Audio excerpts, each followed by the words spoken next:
জুলাই মাস ধরে দেশ জুড়ে চলা অস্থিরতার প্রভাব পড়ে কুষ্টিয়ার চালের বাজারে। বিশেষ করে দেশের অন্যতম চালের মোকাম খাজানগরে চালের দাম প্রতি কেজিতে বেড়ে যায় 2 থেকে 3 টাকা। তবে আগস্টে এসে নতুন করে আর চালের দাম বাড়েনি।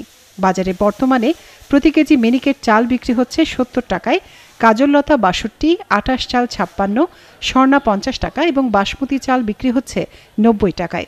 খুচরা বিক্রেতারা আশা করছেন খুব শিগগিরই দাম আরও কমে যাবে। বর্তমান 15 দিন ধরে চাউলের বাজার উঠেও নাই কমও নাই, একই রকম বাজার আছে বর্তমান। নতুন করে বাজার এখনো সেরকম বাড়ে নাই, তবে এটা গত সপ্তাহ বা আজ 15 দিন যাবৎ এই দামে আমরা বেচছি।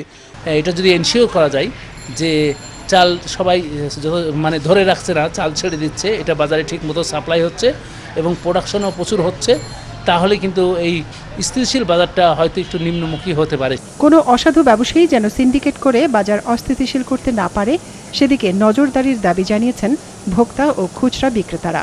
আমরা গত মাসে যেটা কিনছি সেটা বর্তমানে পরিস্থিতি খুব বেশি না, একই ধরনের মনে হচ্ছে, বেশি হচ্ছে না। আমাদের দেশে কিন্তু চাউলের অভাব নাই। আমরা বিশ্বের তৃতীয় চতুর্থতম ধান উৎপাদনকারী আমরা একটা দেশ, তো সেখানে কেন আমাদের চাউলের দাম বাড়বে? আমরা চাই যেন চাউলের দামটা আর তরি তরকারি যেন একটু সস্তায় পাওয়া যায়।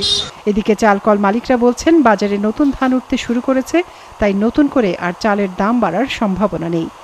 চাষি ভাইরা ইতিমধ্যে বাজারে ধান ছাড়তে শুরু করেছে, ফলে ধানের দাম কিছুটা কমেছে। তারই ফলশ্রুতিতে চালের বাজারে প্রভাব পড়েছে এবং চাউলেরও বাজার কিছুটা কমেছে এবং নিম্নমুখী রয়েছে। স্থানীয়রা বলছেন কিছু সিন্ডিকেট ব্যবসায়ী চালের বাজার নিয়ন্ত্রণ করে থাকে, তাই নিয়মিত তদারকি থাকলে বাজার স্থিতিশীল থাকবে। মনিরা কাজুরি, ৭১।